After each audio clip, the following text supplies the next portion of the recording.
প্রিয় বন্ধুগণ, শুভেচ্ছা ও ভালোবাসা নিবেন।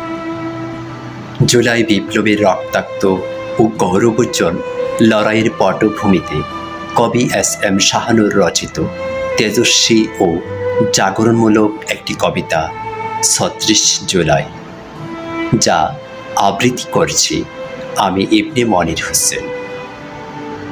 কবিতার শিরোনাম ৩৬ জুলাই।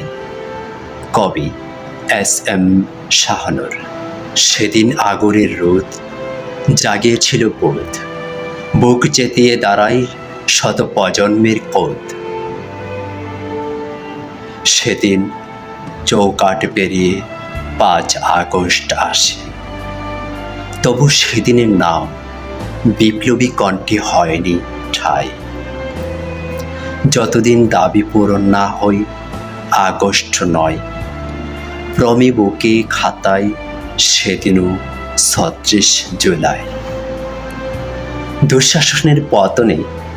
দুঃশাসনের পতনে ফিকে ক্ষমতার রূপ, রক্তে রাঙ্গা রাজপথে জয়ধ্বনি অপরূপ।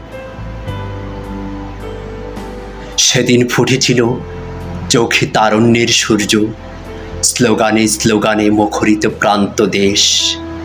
বারুদের গন্ধে দাবানলে জেগে ওঠে গর্বিত চেহারার এক নতুন বাংলাদেশ।